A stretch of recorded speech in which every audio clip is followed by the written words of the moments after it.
All right, I'm back. I'm eating an Oreo on mic. What kind of Oreo? S'moreos. Oh, that's what you said. I had never heard of that. They're good as hell. Whoa. So is it like a graham cracker cookie? Mm-hmm. Okay. That sounds awesome. I'm really a fan of the thin lemon Oreos. Oh, yeah. Because I feel like I can eat 10 of them and it's fine because they're thin. And they're like refreshing. And they're not like too sweet. Exactly. I love them. Yeah, those. And then there you go. Java chip is my other go-to Oreo. Okay, so you're talking about Oreos I've never even heard of. So now I'm writing stuff down. Oh, yeah. We're deep into Oreo world. We might as well be doing Java chip. We might as well be doing an Oreo podcast at this point. I was just thinking next. about that. Yeah, once we hit it big with this one, that's going to be Jeremy's first offshoot. Is like reviewing flavors of Oreos while eating them on mic. It's going to be a very specific audience for that one.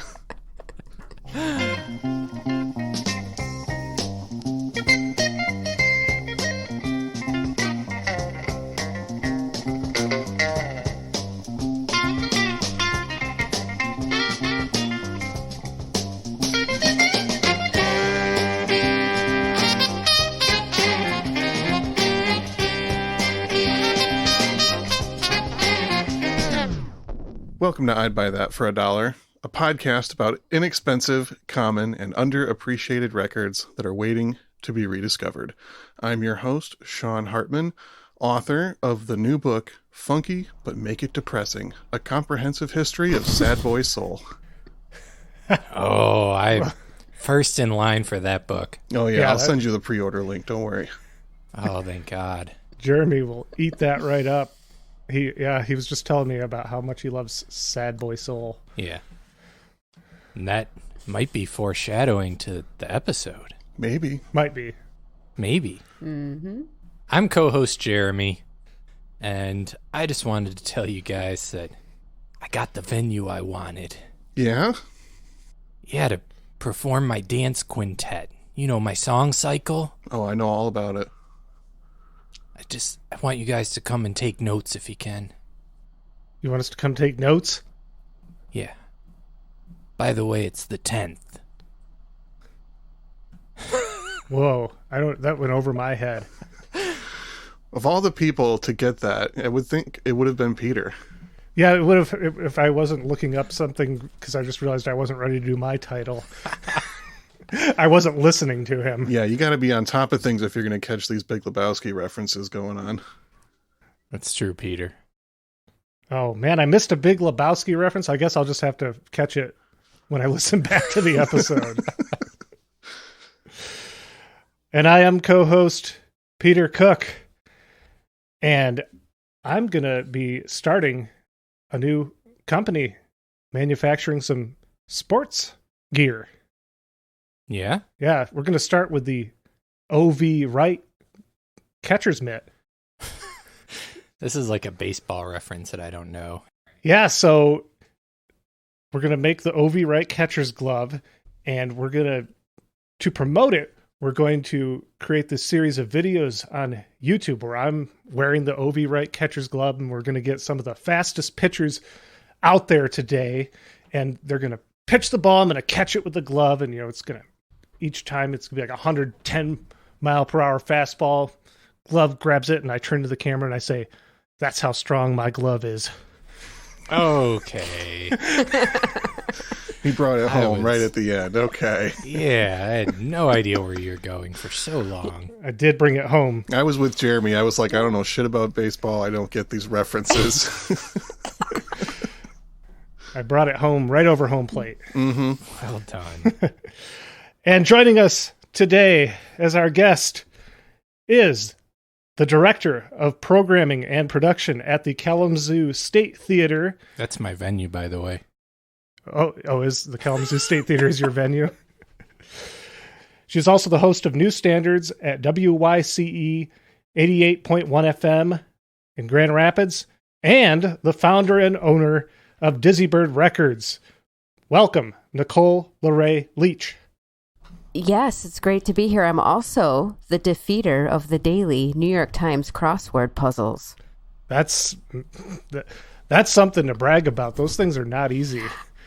I thought I was supposed to just make up some other thing that I did, which I do the crossword daily, but you guys really took it to a comedic level that I did not, so I failed you there. Well, we've done it 180 something times, so we get bored and we have to just go way in the weeds with it. Yeah, a lot of our early ones were more like what you just said, so you're fine. You're in good standing. Okay, good. I haven't failed yet. No.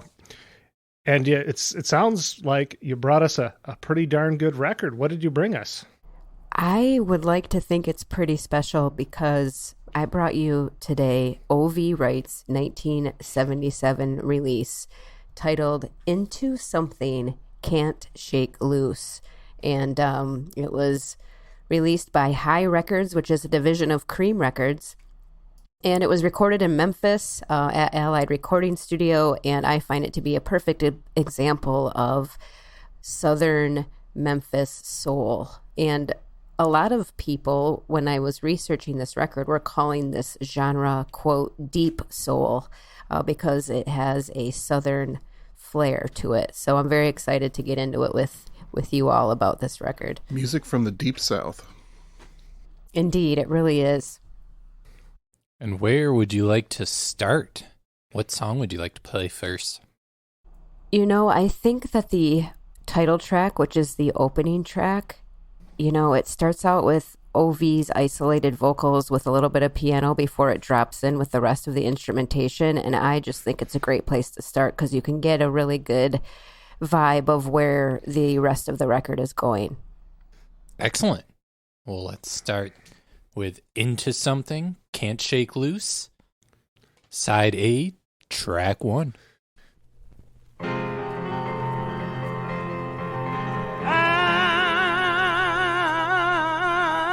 I done got into something I can't, I never will, I never will, I never will, ooh, never will, never will, I can't now shake it loose, no.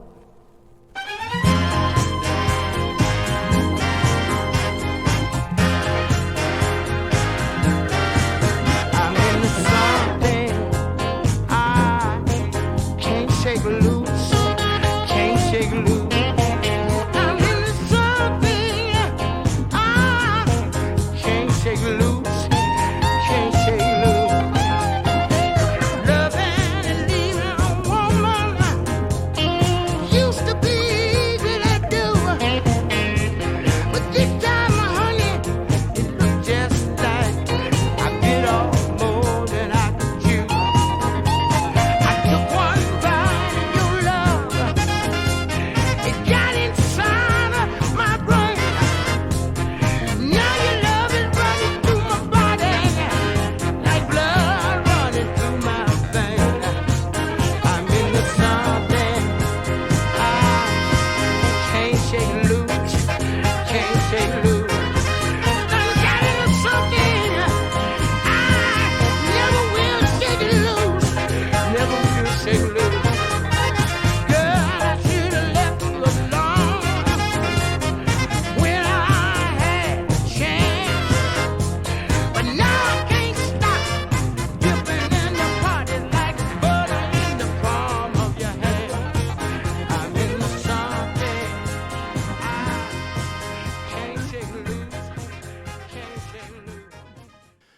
That voice is, I mean, obviously so potent and feels like gospel right out of the gate. And there's good reason for that.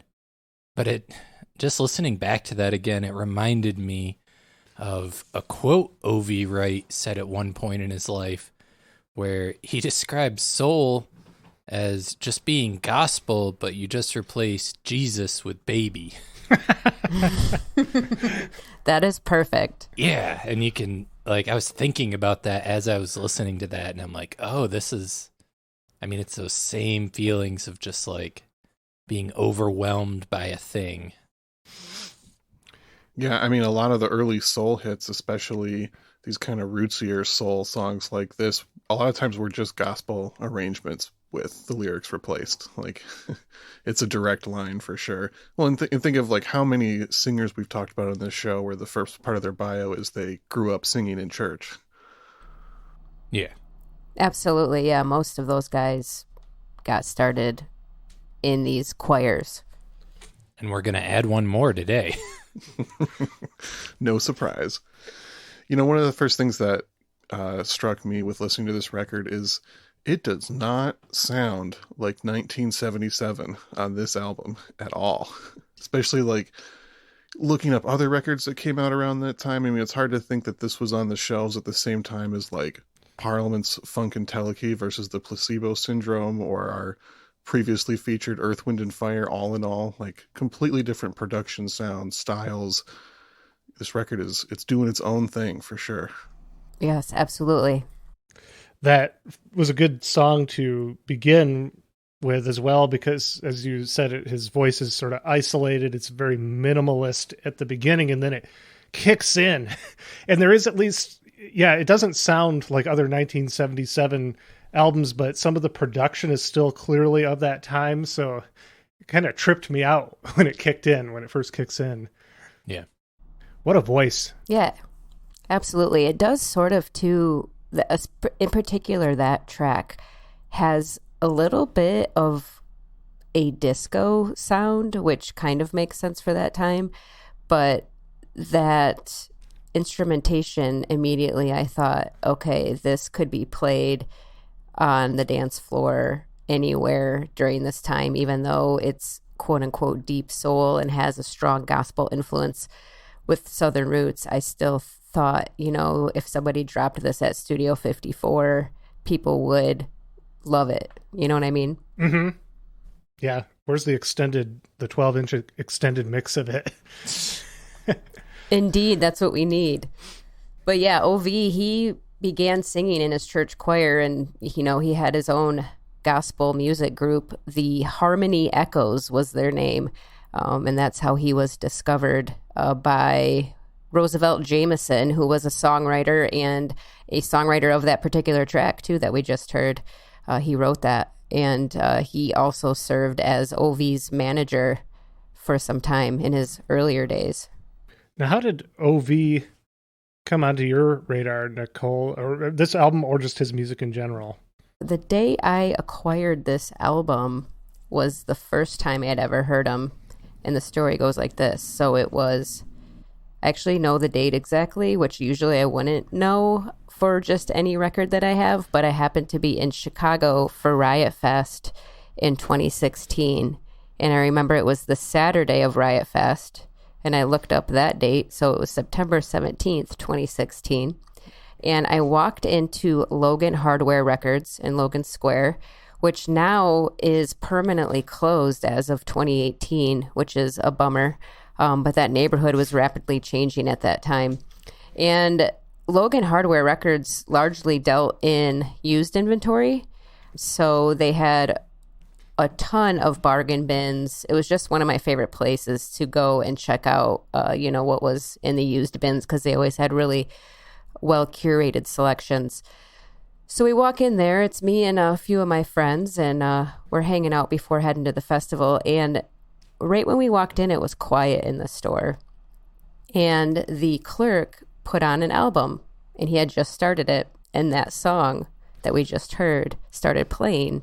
And I thought, what is this? And then I kept shopping, and I went up to him once he flipped the record over, and I said, what are we listening to? And he handed me the sleeve of the record. And I said, are you selling this? Is it available? And he was like, yeah, actually, I haven't even logged it into the system yet. So if you want it, let me know. And I said, I do. I would like it, please. Thank you. Then I went and continued to shop. Then I went to check out, and I had 4 records I was going to buy. And he said, I'm going to throw this 5th one in for free. He just gave me this record. He hadn't logged it in or anything yet. And so while I was paying him, my friend came up and said, this record we're listening to, is it for sale? And he was like, you're about 60 seconds too late. Your friend just grabbed it. So I felt very victorious that I had got this record. And the corner is clipped off of it. So that led me to believe that it was likely a promo copy or perhaps like a cutout copy that, retailers would get when they would, get the wholesale discount, and they cut the corner so that the retailers wouldn't be able to send the records back to the distributor for any refunds, and also so that they could not sell those discounted copies at full price. So it's got the corner clipped out of it. The record was in really beautiful shape, so I felt like I won that day, even though, and I can't even tell you what the other 4 records I bought that day were. I definitely know that this one came home with me, though, because I felt like it was such a win. Wow, that's a great story for how you acquired this album. Might be one of the best we've had. I was very excited. Very cool that I got it. So I got it for free. Yeah. And, it's one of my, I love pulling it out and putting it on when I'm having a party, especially side A. I just feel like the whole thing flows as one really beautiful side of a record. I love that story too, because I shopped at Logan Hardware all the time when I was in Chicago. That was my favorite store there while they were around, and had similar experiences. They're always playing great stuff. They always hooked you up at the register. Cool store. Yeah, absolutely. We've given our listeners tips for how to shop at a place that is sadly no longer in business. They did have an in-house record label there called Not Normal Tapes, and I believe that is still functioning. So if you are interested in supporting those guys, you might want to check them out. I believe it was more of like metal and punk, but I could be wrong. I'm not that familiar with Not Normal Tapes, but I know that was their in-house record label at that store.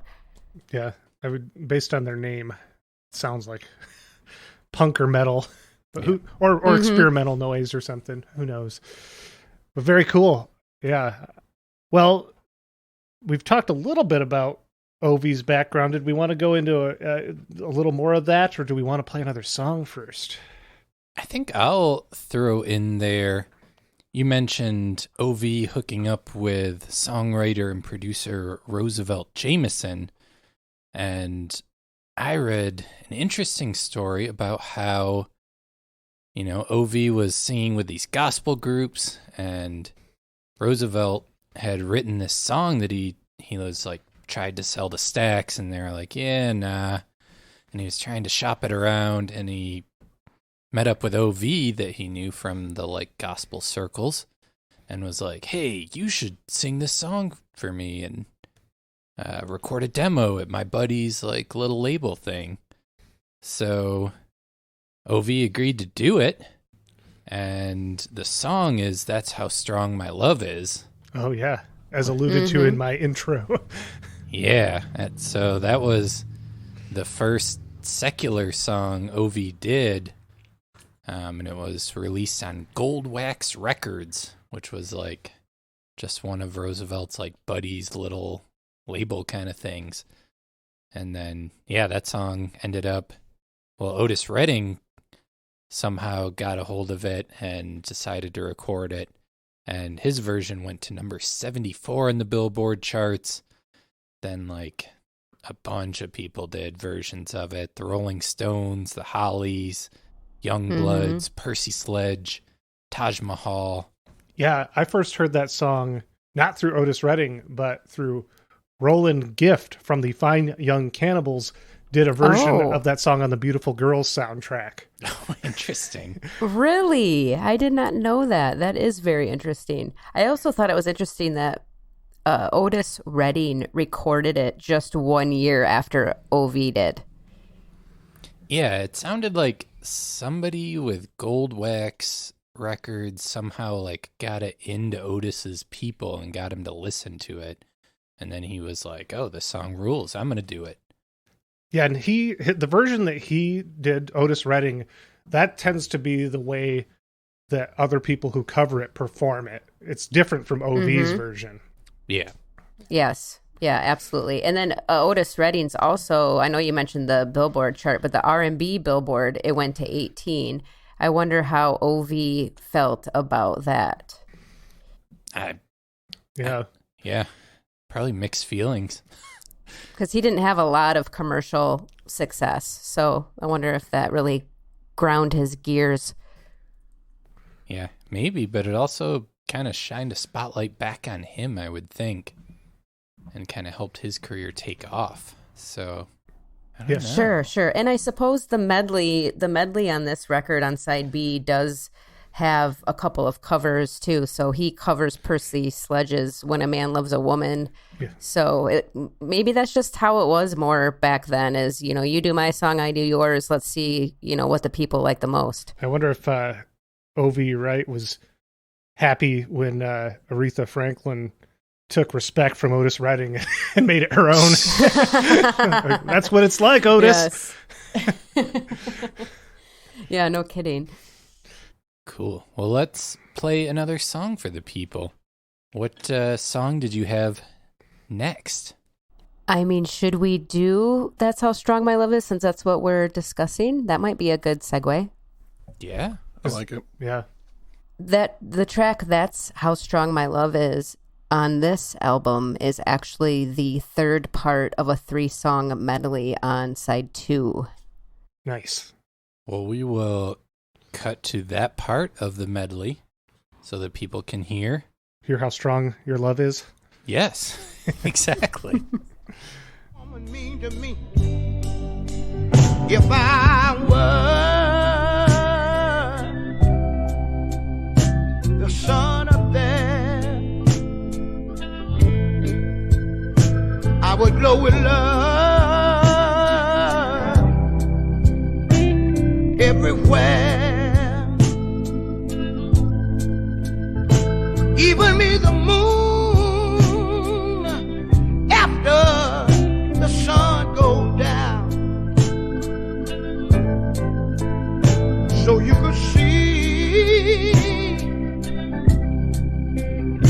could see that I'm still around. Oh, that's how strong. That's how strong. Oh, that's how strong.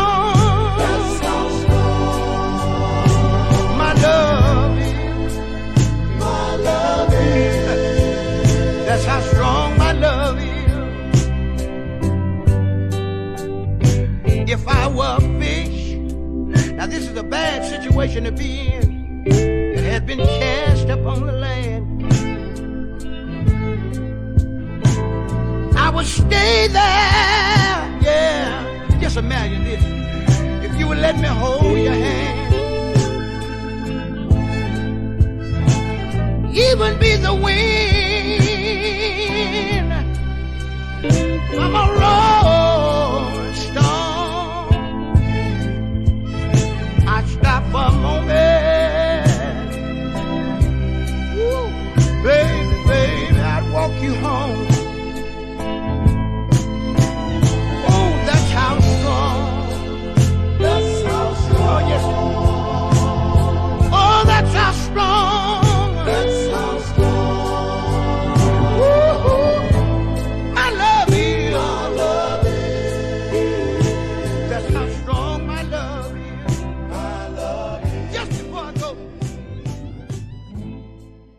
If my math is correct, this version is 13 years after he originally recorded the song. Truth.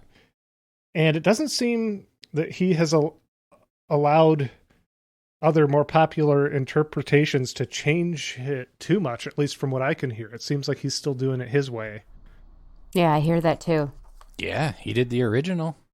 It's his song, effectively. Originally out of his voice. And it kind of feels like there's more of a weight to it 13 years later for him. I mean, think about like some of the opening lyrics. So you can see that I'm still around.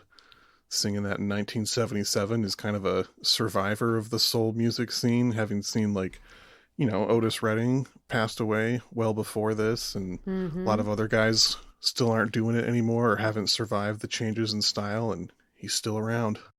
OV. That's a good thought. And I also wanted to look up OV, what it stood for, and it's Overton Virtus. Yeah. Super catchy name. Now I know why he went by OV. Yep. But pretty cool. I had never heard anyone named Overton before looking that up. Do you have a lot of friends named Virtus, though? Yes. Tons of Virtus. Something also that I'm noticing on that recording, on this particular recording, is the strings and the Hammond B3 and those background harmonies. It's such a beautiful piece when all of those things come together. Yeah, that whole medley just killed me. I was new to O.V. Wright when Nicole, brought this record to us, and I've been like obsessed with it and just listening to it over and over, and that medley especially. I generally don't like medleys, but yeah, you've stated that before on the podcast. Yeah. You're not a medley man, but yeah, this one kills me. Yeah, the whole record kills me. It's just that great sad boy soul. Yeah. No, I really wasn't too familiar with him. I knew him by name, but looking into him, I really can't say, aside from That's How Strong My Love Is, I didn't know much more about him. So, yeah, this is a good one to bring to the podcast. Sean, how familiar were you with O.V. Wright? I've actually been an O.V. Wright fan for quite a while. When I first started diving into soul music after signing on to do the soul-themed radio show, one of the earlier subgenres that really stood out to me was that deep soul kind of sound. I knew I loved Stax and Otis Redding, and I wanted to dig a little deeper. Found O.V. Wright, James Carr, Syl Johnson. The Gold Wax label that we mentioned before is a really strong label for that sound, so you can dig into their whole catalog from that time period. And High Records as well. I always loved that sound. Huge Al Green fan. A lot of the arrangements on here, you can tell it's the same guy who arranged for Al Green. There's a lot of similarities there. But it's just such a good, rootsy sound, very blues and gospel influenced. Love this stuff. I believe that's Willie Mitchell. Yes, it is. Yeah. The producer also worked a lot with Ann Peebles. Yeah. Yep, and he was co-owner of High Records as well. And then he had his own records more in the 60s that are kind of instrumental soul rock crossover stuff, but his production work with the main artist on High Records is pretty legendary. It seems like a good point to maybe talk about the players on this album. It does. Since we dropped arranger, producer, engineer Willie Mitchell already. Yeah. What else do you have for us? Yeah, piano duties in the liner notes, it says James Brown, but I'm just going to assume that's a namesake and not James Brown as we know, James Brown. I'm looking it up right now, and it is a different James Brown. He was a session player who played piano and organ, also worked with Al Green, Jim Post, The Natural Four, John Prine. Oh, wow. Yeah, and Ann Peebles. Probably a session player with High Records, I would imagine. Mm-hmm. I wonder if anyone ever pointed out to him that he had the same name as Probably James no Brown. one. All right, sir, you're Jimmy Brown now. Yeah, I mean, I think James Brown would take that up with him. We got to talk about this. Yeah. Mm-hmm.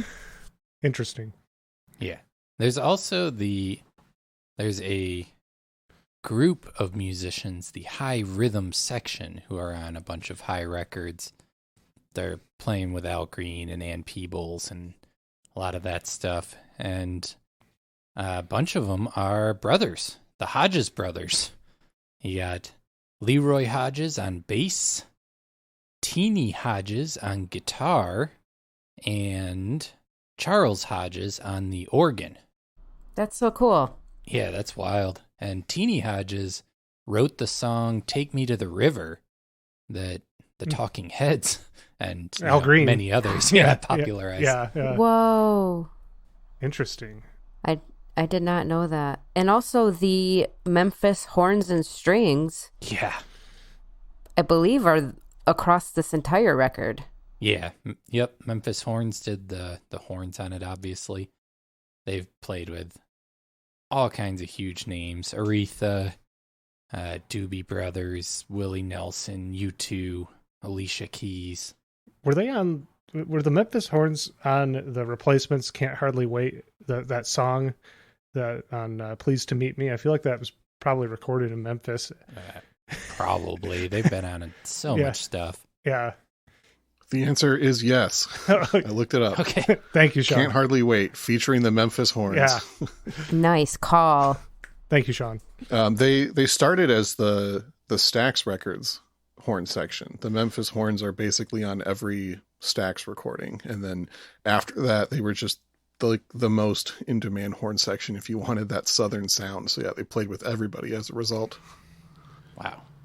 The other players that are part of the high rhythm section, Howard Grimes on drums. He also played with Stax some. No relation to Frank Grimes from The Simpsons. Absolutely not. Just wanted to make sure. And then Archie Turner on piano, who was actually Willie Mitchell's stepson. And Willie Mitchell kind of taught him a lot of music things. And he was like buddies with the Hodges brothers in high school. So it's all this like tight-knit family kind of vibe going on with this thing. And then finally you got Michael Tolles on guitar and sitar. And he was in the Bar-Kays and has played with Isaac Hayes. Hey, you're a poet. You don't know it. Good grief, Peter. Just trying to pepper it up a little. You didn't like my boring list of names? No, it was well researched. You brought Well researched. That was about as backhanded as it comes. That's great. This is a fantastic sounding record. So it makes sense that the people working on it would be well versed in working with each other. Yeah. Of course, I think that it would have been a winning record even if a bad band had backed him up, because his voice could probably carry through just about anything. Yeah, it's nicer having a non-sucky band behind it, though. Yeah. Sean, I believe, brought up James Carr. Mm-hmm. And James Carr, when he's listed, sometimes it says James Dark End of the Street Carr. Yeah, that was his big hit. Yeah. I love that. Yeah, that's one I first heard through the Flying Burrito Brothers version, and then came to learn the James Carr version, which, yeah, both versions are beautiful, hauntingly beautiful. I think it works as a, hey, this is my song, and now you know it, but it also works as, it's my middle name, don't mess with me. My middle name is Dark End of the Street. Don't mess with that guy. Well, let's get back to a little history with Ovi. His first album came out in 1965, and that was If It Is Only for Tonight. He put out his first 5 albums on Backbeat Records, and he had kind of a string of minor hits. He was more popular in the South, but he never like caught on in a like national big way. And he unfortunately got involved in drugs and was incarcerated in Texas in the mid-70s at some point. Looks like there's a gap between 1973 and 77 on album releases, so maybe right around that time. It was right then, absolutely. Yeah, and that's also when he switched over to High Records, and this is the album we're covering is his first release on High Records. But he would go on to put out 2 more records with High Records, but was having failing health through this time. He was, into drugs and drinking and living a hard life, and his heart started getting bad. He had major heart surgery in 1978 and just kind of kept degrading from there with health issues. He did put out one last record that was a gospel album. He kind of came back around full circle and put out an actual gospel album with the Luckett brothers called 4 and 20 Elders. And that was in 1980, shortly before he passed. Yeah, it was like November of 1980. Yeah.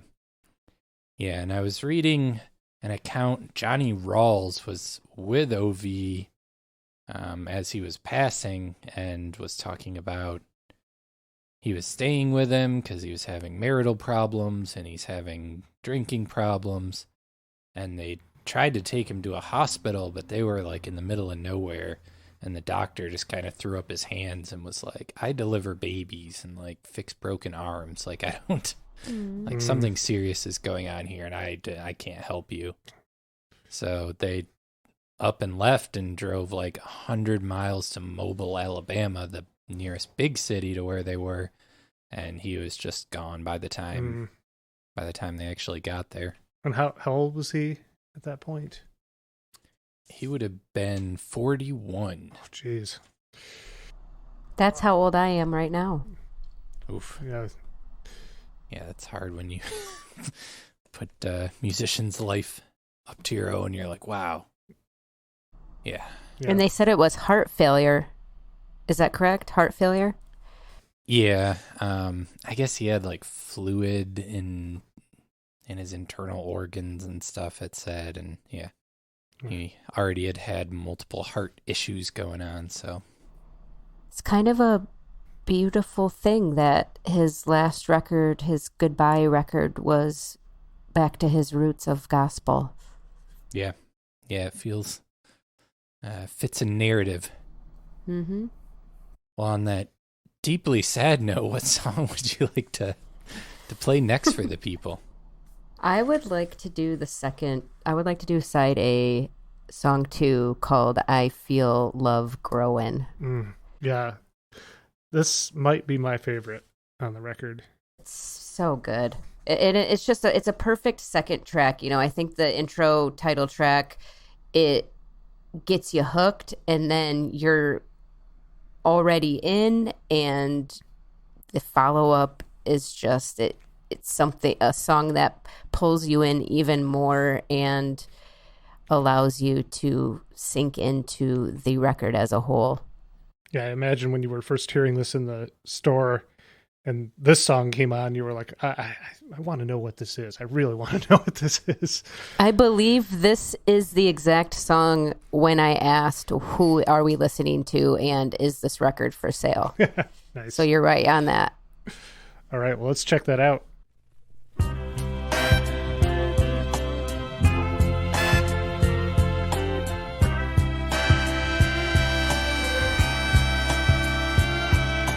My heart keeps yearning. Love fires are burning. Love wheels keep turning. Oh, it's all in the air. Accumulating power. Blooming like flowers. Feel love everywhere. I feel love everywhere. Too much for one heart to hold. It's getting out of control. And I feel love growing. Lord, I feel love growing. Lord.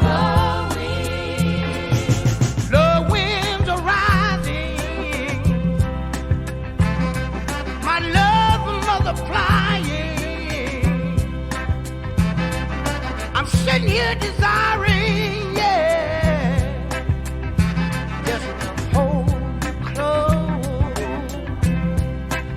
Woo!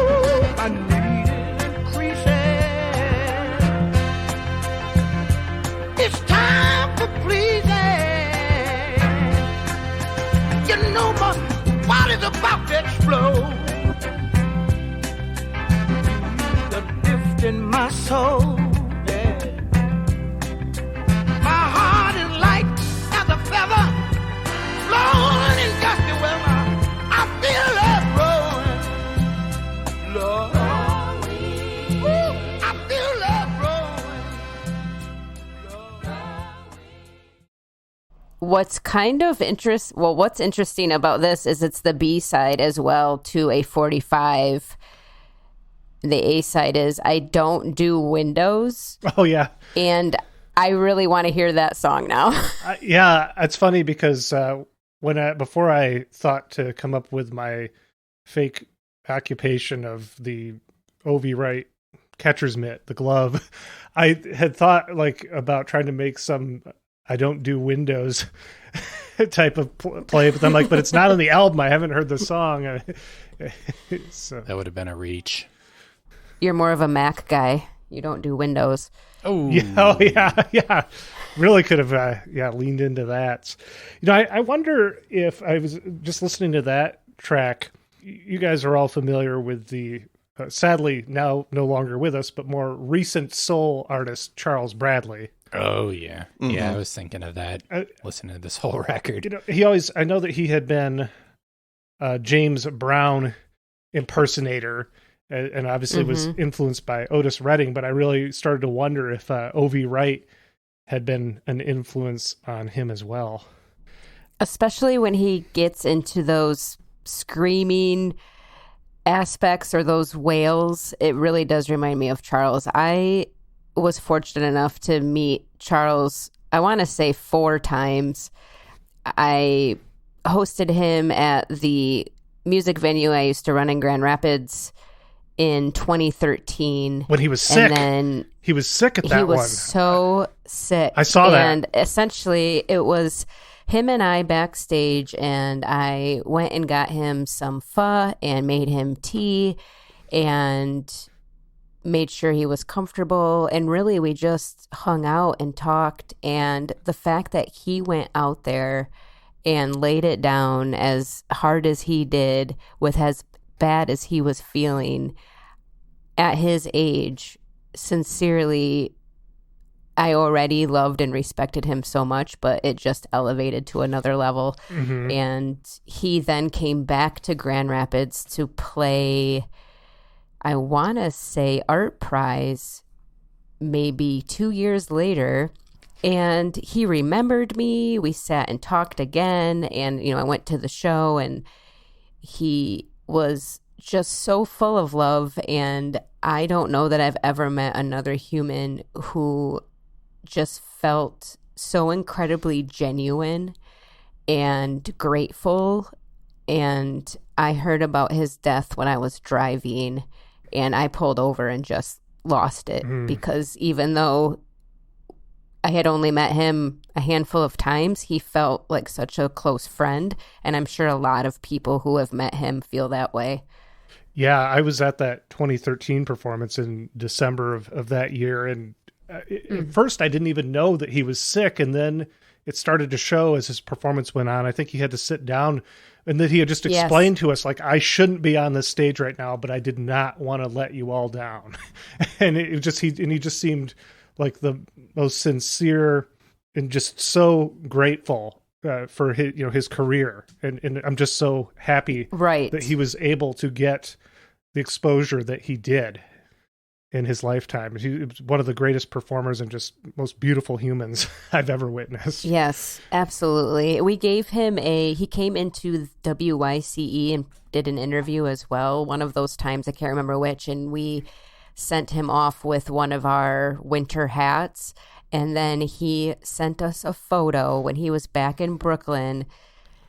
He was in the kitchen chopping some vegetables up, and he was wearing the hat. And I was so excited that he was bopping around Brooklyn with our radio station's hat on. That's amazing. Well, thank you for sharing that. I started to get sidebar Charles Bradley. Yeah, I started to get some Charles Bradley vibes on that song. So worth mentioning him. OV deserves some attention, and so does Charles. True. It does make me curious. I didn't seek out any like live footage of OV. I don't know what he was like as a performer. Has anyone found anything or checked that out? I have not ever looked at that. Yeah, I didn't look for any of that either. There wasn't even a lot of his recorded stuff super available online. Yeah, so I'd be curious to find out what he was like as a performer. Yeah. I just have no idea.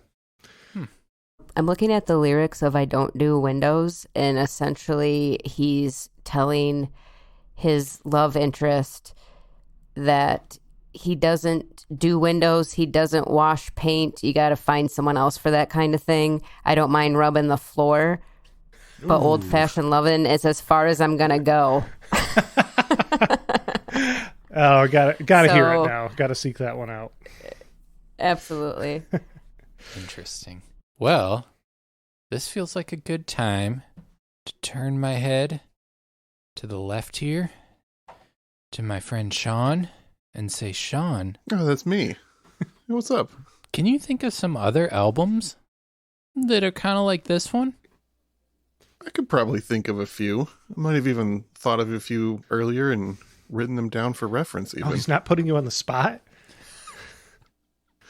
No, I've picked up on the consistency of this question. I'm prepared now.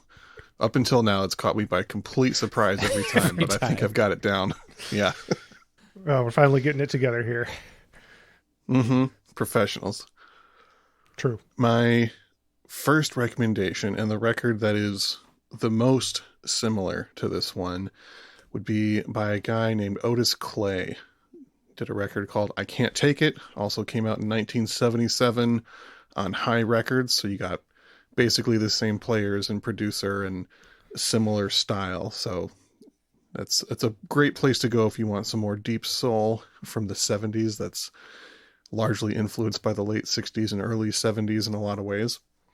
Another record from the High Records catalog in 1977, the previously mentioned Ann Peebles. Check out her album, If This Is Heaven.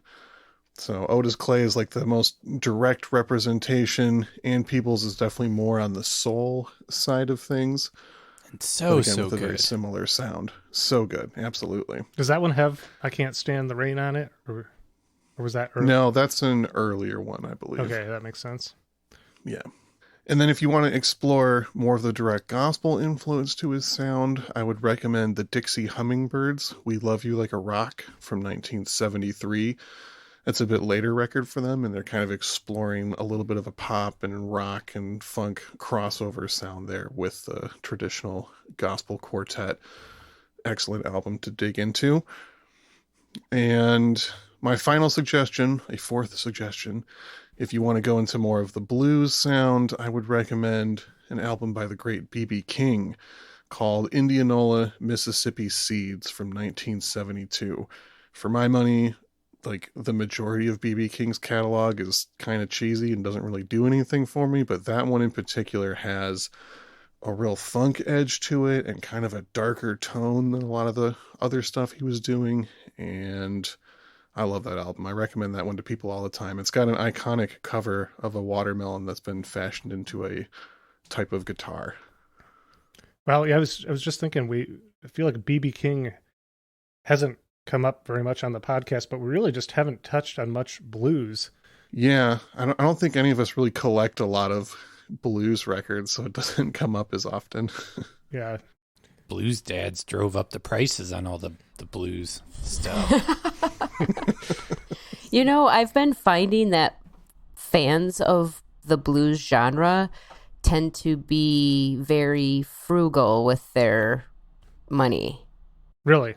Yes, so they don't want to pay for concert tickets. They probably do appreciate a bargain bin hunt because they tend to complain about how much shows cost. That's because they spent all their money on blues records. Yeah. They bought them all, yeah.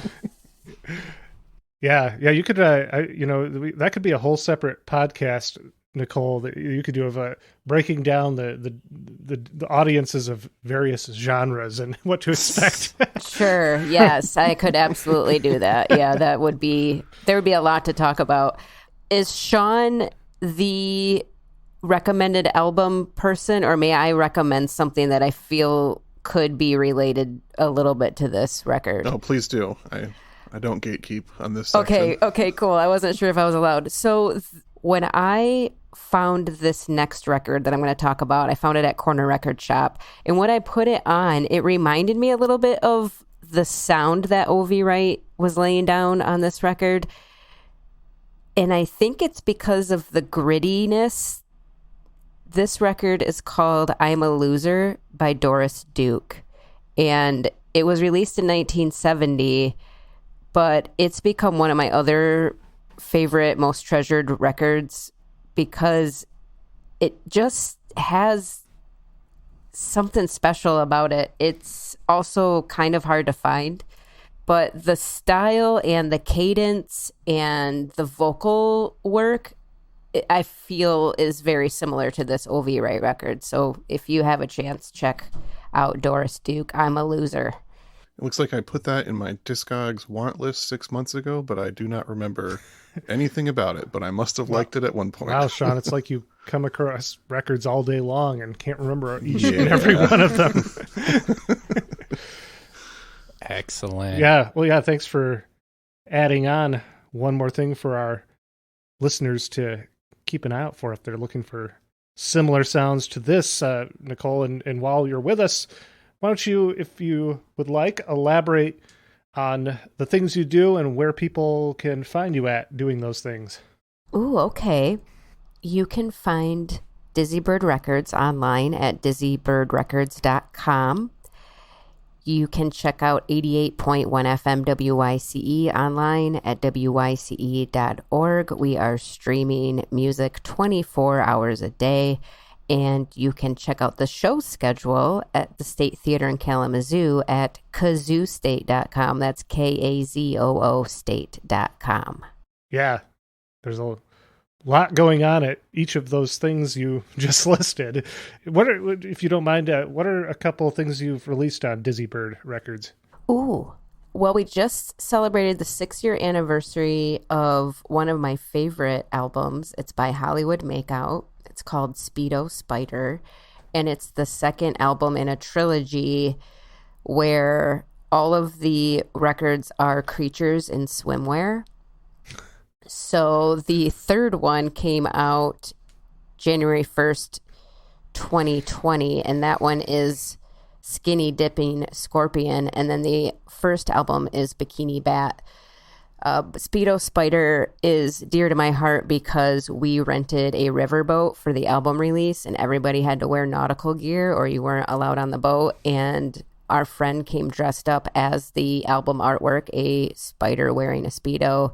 And it was just an unforgettable time. We had a magician and it was just great. So that one is near and dear to my heart. Other artists on the label include Heaters, Cool Ghouls out of San Francisco, Gringo Star out of Atlanta, the Harlequins out of Cincinnati, Las Rosas out of Brooklyn, Grand Rapids bands Lazy Genius, Coffin Problem, Bermuda Teenager, Opulent Ardor. There's a plethora of Michigan acts, but also people that we've met on my music fest ventures. That's sort of how the Gringo Star and Harlequins thing happened, is that I met those guys at South by Southwest and we just became friendly and boom, they allowed me to put out a couple of their records. So I feel very fortunate about that. Very cool. Yeah. And some people I don't want to forget about these guys. Out of Fort Wayne, Indiana, Heaven's Gateway Drugs. Ooh, that's a great name. They're wonderful people, and I met them through Harlequins, I believe, because Fort Wayne and Cincinnati, I feel like those guys kind of swap cities and play each other's venues often. That makes sense. Yeah. Yeah, and we'll get those acts sometimes find their way up to Kalamazoo here where Jeremy and I are at. True. Well, very cool. There's a whole lot that you got going on, and we thank you for taking a little bit of time out of all that to talk this O.V. Wright record with us, Nicole. Yeah, thank you so much for the invitation, and I need to apologize for it taking so long to find a date that worked. So thank you for your patience with me.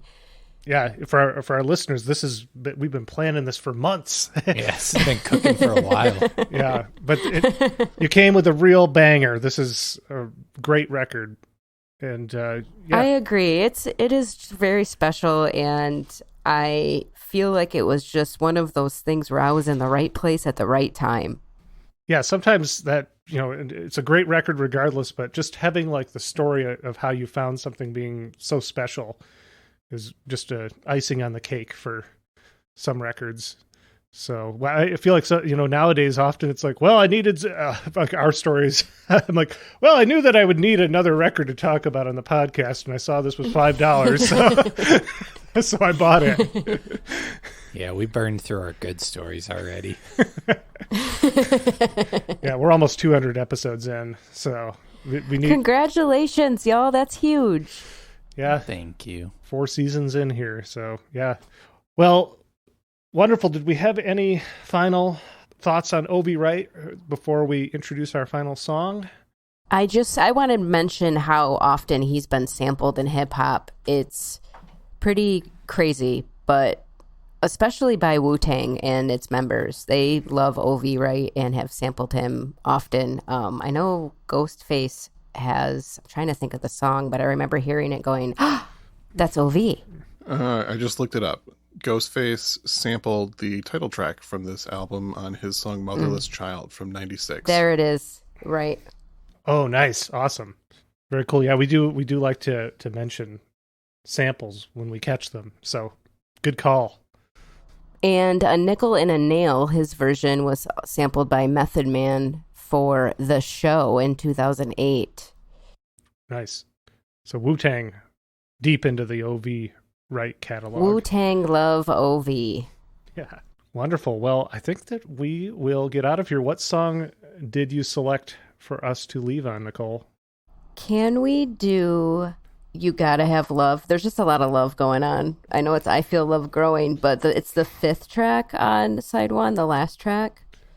Yeah, we can do it. Okay, great. Well, thank you for listening to I'd Buy That for $1. I'm co-host Jeremy. I'm co-host Peter. I'm co-host Sean. And I'm guest Nicole Leech. Honorary co-host. And album recommender.